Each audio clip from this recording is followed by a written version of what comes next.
नमस्कार जय जगन्नाथ पिलामाने तुमମାନଙ୍କୁ ଆଜିର ଏହି ଭିଡିଓରେ ସ୍ୱାଗତ।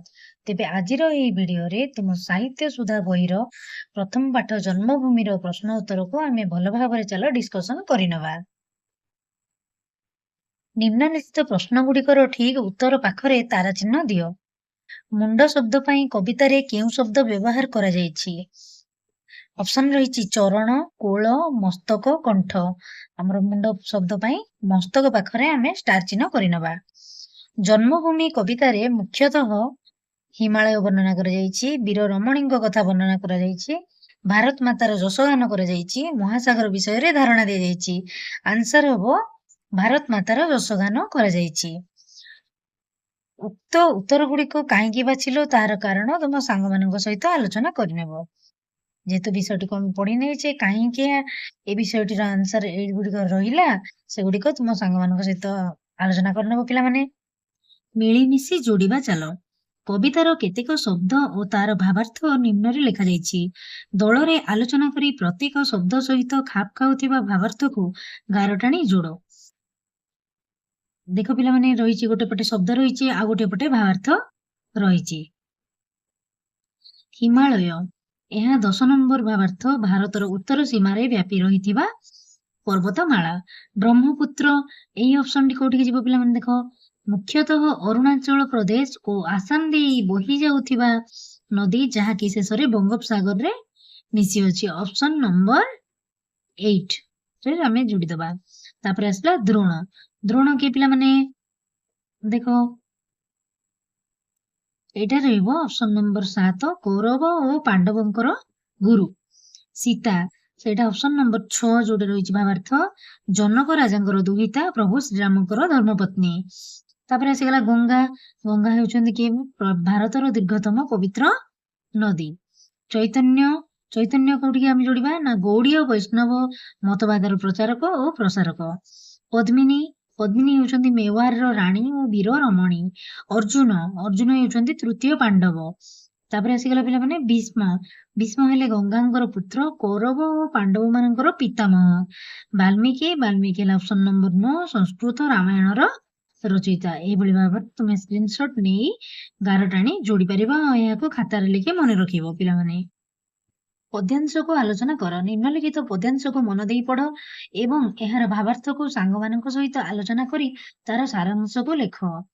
ତୁହି ମା ଜନମ ଭୂମି ପବିତ୍ର ଭାରତ ଭୂମି ତୋହରି ସନ୍ତାନ ଆମେ ଅଟୁ ସରବେ ତୋର ଶ୍ରୀ ଚରଣେ ସେବା ପାଇଁ ମନ ପ୍ରାଣ ଦେବା ଗାଇବା ତୋର ନାମ ଆନନ୍ଦ ରବେ ତୋ ଆନନ୍ଦେ ହୋଇବା ସୁଖୀ କାନ୍ଦିବା ଦୁଃଖରେ ତୋର ହୋଇଣ ଦୁଃଖୀ। ପିଲାମାନେ ଏହାର ସାରାଂଶ ହେଉଛି ହେ ମୋର ମାତୃଭୂମି ତୁମେ ହେଉଛ ପବିତ୍ର ଭାରତ ଭୂମି। ଆମ୍ଭେମାନେ ସମସ୍ତେ ତୁମ୍ଭରି ସନ୍ତାନ। ଆମର ମନ ଓ ପ୍ରାଣ ତୁମରି ସେବା ପାଇଁ ଉତ୍ସର୍ଗ ହୋଇଛି। ଆମେ ଭାରତ ମାତାର ଆନନ୍ଦରେ ସୁଖୀ ହେବା ଓ ଭାରତ ମାତାର ଦୁଃଖରେ ଦୁଃଖୀ ହେବା ଓ ତାର ନାମକୁ ଆନନ୍ଦରେ ବୁଲି ବୁଲି ଗାଇବା। ବୁଝି ବିଚାରି ଲେଖ। କ ଜନ୍ମଭୂମି କବିତାକୁ ପଢି ପ୍ରଶ୍ନ ଗୁଡିକର ଉତ୍ତର ଦିଅ। 1 ନମ୍ବର ପ୍ରଶ୍ନ କବିତାରେ ବର୍ଣ୍ଣିତ ବୀର ରମଣୀ ମାନଙ୍କର ନାମ ଲେଖ। ଏହାର ଉତ୍ତର ହେବ କବିତାରେ ବର୍ଣ୍ଣିତ ବୀର ରମଣୀ ମାନେ ହେଲେ ପଦ୍ମିନୀ, ସାବିତ୍ରୀ, ସୀତା, ଦୁର୍ଗାବତୀ। ପ୍ରଶ୍ନ ନମ୍ବର 2 ଭାରତର କଟିରେ କେଉଁ ପର୍ବତମାଳା ଶୋଭା ପାଉଛି? ଉତ୍ତର ହେଲା ଭାରତର କଟିରେ ବିନ୍ଧ୍ୟ ପର୍ବତ ଶୋଭା ପାଉଛି। କାଳିଦାସ କିଏ? ତାଙ୍କ ରଚିତ ଗୋଟିଏ କାବ୍ୟର ନାମ ଲେଖ। କାଳିଦାସ ହେଉଛନ୍ତି ସଂସ୍କୃତ ଭାଷାର ଜଣେ ପ୍ରାଚୀନ କବି ଓ ପଣ୍ଡିତ। ତାଙ୍କ ରଚିତ କାବ୍ୟ ଗୁଡିକ ହେଲା ମେଘଦୂତମ୍, ଅଭିଜ୍ଞାନ ଶାକୁନ୍ତଳମ୍। ଆହୁରି ମଧ୍ୟ କେତେ ଗୁଡିଏ ଅଛି, ରଘୁବଂଶମ୍ ମଧ୍ୟ ହେଇପାରିବ। 4 ନମ୍ବର ପ୍ରଶ୍ନ ପିଲାମାନେ ଦେଖ ଆମ ଜନ୍ମଭୂମିର ଦୁଇ ପାର୍ଶ୍ୱରେ ଥିବା ଜଳଧିର ନାମ ଲେଖ। ଆମ ଜନ୍ମଭୂମିର ଦୁଇ ପାର୍ଶ୍ୱରେ ଥିବା ଜଳଧି ହେଲା ବଙ୍ଗୋପସାଗର ଓ ଆରବ ସାଗର। ପାଞ୍ଚ ନମ୍ବର ପ୍ରଶ୍ନ, ଭାରତର ଶରୀରରେ କେଉଁ ସବୁ ନଦୀ ଶୋଭା ପାଉଛି? ପାଞ୍ଚ ନମ୍ବର ପ୍ରଶ୍ନର ଉତ୍ତରଟି ହେଲା ପିଲାମାନେ, ଭାରତର ଶରୀରରେ ଗଙ୍ଗା, ଯମୁନା, ବ୍ରହ୍ମପୁତ୍ର ଓ ସିନ୍ଧୁ ଆଦି ନଦୀ ଶୋଭା ପାଉଛି। ଦେଖ ପିଲାମାନେ, 1 ନମ୍ବର ଠାରୁ 5 ନମ୍ବର ପର୍ଯ୍ୟନ୍ତ ପ୍ରଶ୍ନର ଉତ୍ତରଟିକୁ ମୁଁ ଲେଖି ନେଇଛି। ତୁମେମାନେ ଏହାକୁ ସ୍କ୍ରିନଶଟ ମାରି ନିଜ ଖାତାରେ ଲେଖିପାରିବ। ख ନମ୍ବର, ଚୈତନ୍ୟାଦି ମହାତ୍ମା ଜନେ ପଚାରିଲେ ବିଭୁ ନାମ ଆନନ୍ଦ ମନେ। ମହାତ୍ମାର ଅର୍ଥ ମହାପୁରୁଷ, ବଡ ଲୋକ, ମହାମାନବ, ମହାନ ବ୍ୟକ୍ତି।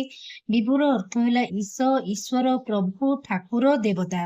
ଉପରଲିଖିତ ପଦ୍ୟାଂଶକୁ ପଢି ଉତ୍ତର ଲେଖ। ଚୈତନ୍ୟ କିଏ? ଚୈତନ୍ୟ ହେଉଛନ୍ତି ବୈଷ୍ଣବ ମତବାଦର ଜଣେ ପ୍ରଚାରକ ଓ ପ୍ରସାରକ। ସେ କଣ କରିଥିଲେ? ତାଙ୍କୁ ମହାତ୍ମା କାହିଁକି କହିବା? ଏ ଦୁଇଟି ପ୍ରଶ୍ନର ଉତ୍ତର ହେଲା, ପ୍ରଥମେ ଆମେ ଲେଖିନେବା, ସେ ସାରା ଭାରତରେ ବୈଷ୍ଣବ ଧର୍ମର ପ୍ରସାର ଓ ପ୍ରଚାର କରିଥିଲେ। ପ୍ରଥମେ ଚୈତନ୍ୟ କିଏ ରହୁଛି? ଚୈତନ୍ୟ ହେଉଛନ୍ତି ବୈଷ୍ଣବ ମତବାଦର ଜଣେ ପ୍ରଚାରକ ଓ ପ୍ରସାରକ। ତାପରେ ଦ୍ୱିତୀୟରେ ଥିଲେ, ସେ କଣ କରିଥିଲେ? ନା ସେ ସାରା ଭାରତରେ ବୈଷ୍ଣବ ଧର୍ମର ପ୍ରସାର ଓ ପ୍ରଚାର କରିଥିଲେ। ତୃତୀୟ ନମ୍ବର ପ୍ରଶ୍ନ ହେଉଛି, ତାଙ୍କୁ ମହାତ୍ମା ବୋଲି କାହିଁକି କହିବା? ଉତ୍ତରଟି ଲେଖିନିଅ ପିଲାମାନେ। ଚୈତନ୍ୟ ମହାପ୍ରଭୁ ହେଉଛନ୍ତି ଏକ ମହାନ ସନ୍ଥ ଓ ସମାଜ ସୁଧାରକ। ତାଙ୍କର ମହାନ କାର୍ଯ୍ୟ ଯୋଗୁଁ ତାଙ୍କୁ ମହାତ୍ମା କୁହାଯାଇଥାଏ। ଦେଖ ପିଲାମାନେ, କବିତାର ରଚନା ଶୈଳୀ। ବିନ୍ଧ୍ୟ ଗିରିବର କଟିରେ ଗଙ୍ଗା ଆଦି କେତେ ନଦୀ ଶୋଭେ ଶରୀରେ। ଉକ୍ତ ପଦ୍ୟାଂଶ ପରି ତୁମକୁ ଭଲ ଲାଗୁଥିବା ଆଉ କିଛି ପଦ୍ୟାଂଶକୁ କବିତାରୁ ବାଛି ତୁମେମାନେ ଲେଖିପାରିବ। ସେହି ପଦଟି ହେଉଛି, କେତେ କେତେ ପୁଣ୍ୟବତୀ, କେତେ ପତିବ୍ରତା ସତୀ, କେତେ ବୀର ନାରୀ, କେତେ ବୀର ଜନନୀ, ସମସ୍ତେ ତୋର ଦୁହିତା, ପଦ୍ମିନୀ, ସାବିତ୍ରୀ, ସୀତା, ଦୁର୍ଗାପତି ଆଦି କେତେ ବୀର ରମଣୀ। ମେଳ କର। କ ସ୍ତମ୍ଭର କବିତାଂଶ ସହିତ ଖ ସ୍ତମ୍ଭର ଭାବାର୍ଥକୁ ସଂଯୋଗ କର। ଜନମିଲେ ତୋ କୋଳରେ କେତେ ସୁର ବୀର ନରେ। ଏହା ହେବ 2 ନମ୍ବର। ଖ ସ୍ତମ୍ଭରେ ଥିବା 2 ନମ୍ବରକୁ ଯିବ। ଭାରତ ମାତାର କୋଳରେ ଅନେକ ସୁରବୀର ଓ ମହାମାନବ ଜନ୍ମ ନେଇଛନ୍ତି। ତୋ ଆନନ୍ଦେ ହୋଇବା ସୁଖୀ, କାନ୍ଦିବା ଦୁଃଖରେ ତୋର ହୋଇଣ ଦୁଃଖୀ। ଆମେ ଜନ୍ମଭୂମିର ଉନ୍ନତି ବା ପ୍ରଗତିରେ ସୁଖ ଅନୁଭବ କରିବା ଓ ଅବନତିରେ ଦୁଃଖୀ ହେବା। ସମସ୍ତେ ତୋର ଦୁହିତା, ପଦ୍ମିନୀ, ସାବିତ୍ରୀ, ସୀତା। ପଦ୍ମିନୀ, ସାବିତ୍ରୀ, ସୀତା ପ୍ରଭୃତି ସମସ୍ତ ବୀର ରମଣୀ ଭାରତ ମାତାର ଦୁହିତା ଅଟନ୍ତି। ଏହିଭଳି ଭାବରେ ତୁମେ ମାନେ କସ୍ତମ୍ଭ ସହିତ ଖସ୍ତମ୍ଭକୁ ଗାର ଟାଣି ଯୋଡି ପାରିବ। ଅନୁମାନ ଓ କଳ୍ପନାରୁ ସାଙ୍ଗମାନଙ୍କ ସହିତ ଦଳଗତ ଆଲୋଚନା କର। ମହାକବି ବେଦବ୍ୟାସ, ବାଲ୍ମୀକି, କାଳିଦାସ ଗାଇଲେ ପବିତ୍ର କଣ୍ଠେ ତୋହରି ଗୁଣ। କେଉଁମାନଙ୍କୁ ମହାକବି ଆଖ୍ୟା ଦିଆଯାଇଛି? କେଉଁମାନଙ୍କୁ ଦିଆଯାଇଛି ପିଲେ? ଦେଖ, ସାଇଡରେ ମୁଁ ଉତ୍ତରଟି ଲେଖି ନେଇଛି। ବେଦବ୍ୟାସ, ବାଲ୍ମୀକି ଆଉ କାଳିଦାସ ଏମାନଙ୍କୁ ମହାକବିର ଆଖ୍ୟା ଦିଆଯାଇଛି। ସେମାନଙ୍କ ଲିଖିତ ଗ୍ରନ୍ଥର ନାମ ଲେଖ। ଉତ୍ତର ଲେଖିନେବ ପିଲାମାନେ। ବେଦବ୍ୟାସ ମହାଭାରତ ରଚନା କରିଛନ୍ତି। ବାଲ୍ମୀକି ରାମାୟଣ, କାଳିଦାସ ମେଘଦୂତମ୍, ରଘୁବଂଶମ୍, କୁମାର ସମ୍ଭବମ୍ ଏହିପରି ଭାବରେ ମହାକାବ୍ୟ ରଚନା କରିଛନ୍ତି। କେତେ କେତେ ପୁଣ୍ୟବତୀ, କେତେ ପତିବ୍ରତା ସତୀ, କେତେ ବୀର ନାରୀ, କେତେ ବୀର ଜନନୀ। ଏହି କବିତାଂଶରେ ବୀର ନାରୀ ବୋଲି କାହାକୁ ଓ କାହିଁକି କୁହାଯାଇଛି? ଏହି କବିତାରେ ସତୀ, ପଦ୍ମିନୀ, ସାବିତ୍ରୀ, ଦୁର୍ଗାବତୀ, ସୀତାଙ୍କ ପରି ନାରୀମାନଙ୍କୁ ବୀର ନାରୀ ବୋଲି କୁହାଯାଇଛି, କାରଣ ସେମାନେ ନିଜ ନିଜର ସତୀତ୍ୱ, ପତିବ୍ରତା, ବୀରତ୍ୱ ଓ ସାହସିକତା ପାଇଁ ଅମର ହୋଇ ରହିଛନ୍ତି। ଏଟା ହେଲା କ ଆଉ ଖ ନମ୍ବର ପ୍ରଶ୍ନର ଉତ୍ତର। ଶବ୍ଦର ଭିନ୍ନ ଭିନ୍ନ ରୂପ। ଯେପରି ଚରଣର ହେଉଛି ପଦ, ପାଦ, ପୟର, ସେହିପରି ଭାବରେ ନଦୀର କଣ ହେବ ପିଲାମାନେ ଦେଖ, ତଟିନୀ, ସରିତ, ନଈ, ତରଙ୍ଗିଣୀ। ଭୂମିର ହେବ ଧରଣୀ, ଧରା, ଧରିତ୍ରୀ। ଜନନୀ ହେଲା ମାତା, ମା, ଜନ୍ମଦାତ୍ରୀ। ଦୁହିତା ହେଲା କନ୍ୟା, ସୁତା, ତନୟା। ख ନମ୍ବର ପ୍ରଶ୍ନ ପିଲାମାନେ ଦେଖ, କବିତାରେ ବ୍ୟବହୃତ ଗିରିବର ଶବ୍ଦରେ ବର ଅର୍ଥ ଶ୍ରେଷ୍ଠ। ଏହି ଅର୍ଥକୁ ଦୃଷ୍ଟିରେ ରଖ ଓ ଶବ୍ଦ ଶେଷରେ ବର ଲଗାଇ ନୂତନ ଶବ୍ଦ ଗଠନ କର।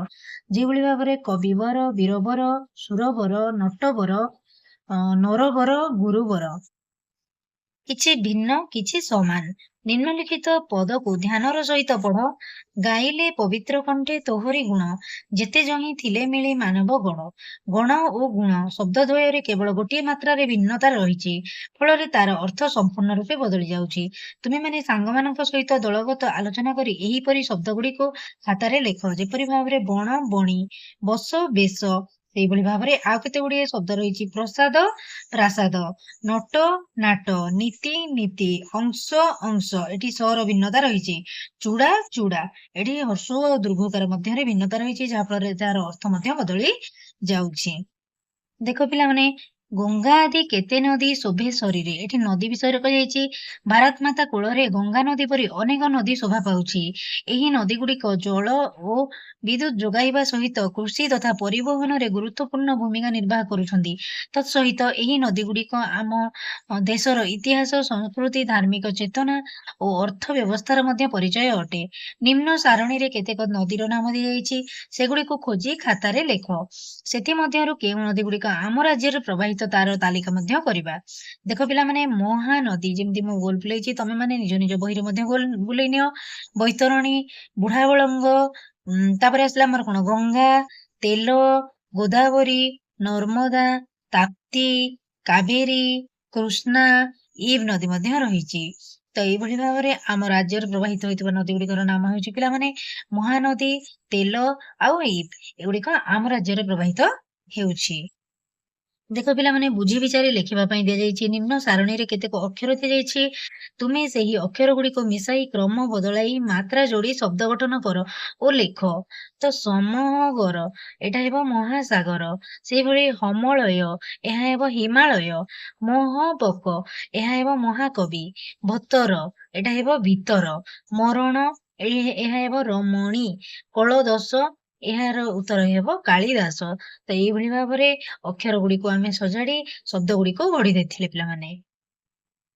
ବନ୍ଦେ ମାତରମର ଗୀତଟି ଦିଆଯାଇଛି ଏବଂ ତାର ଭାବାର୍ଥ ଦିଆଯାଇଛି। ପିଲାମାନେ, ତମେ ଏହାକୁ ଘରେ ପଢି ଭଲ ଭାବରେ ଅଭ୍ୟାସ କରିବ। ଏଇ ଫଟୋ ପେଜରେ ଦେଖ, ଏଇ ଦେଶ ଏଇ ମାଟି, ଏହା ଗୋଟିଏ ଭଲ ଦେଶାତ୍ମକ ବୋଧକ ଗୀତଟିଏ। ଏହାକୁ ତୁମେ ମାନେ ନିଜେ ନିଜେ ପଢିବ, ମନେ ରଖିବ, ମୁଖସ୍ଥ କରି ଯେକୌଣସି ଅନୁଷ୍ଠାନରେ ହେଉ ଗାଇପାରିବ। ଏହାକୁ ସଚିଦାନନ୍ଦ ରାଉତ ରଚନା କରିଥିଲେ। ଏଇ ଦେଶ ଏଇ ମାଟି, ମମତାମୟୀ ମାଟି। ଏ ଗୀତଟି ବହୁତ ସୁନ୍ଦର ଦେଶାତ୍ମକ ବୋଧକ ଗୀତଟିଏ। ତ ପିଲାମାନେ, ଭିଡିଓଟିର ସମସ୍ତ ପ୍ରଶ୍ନ ଆମେ କଣ କଲେ ନା ଡିସ୍କସନ କରିନେଲେ।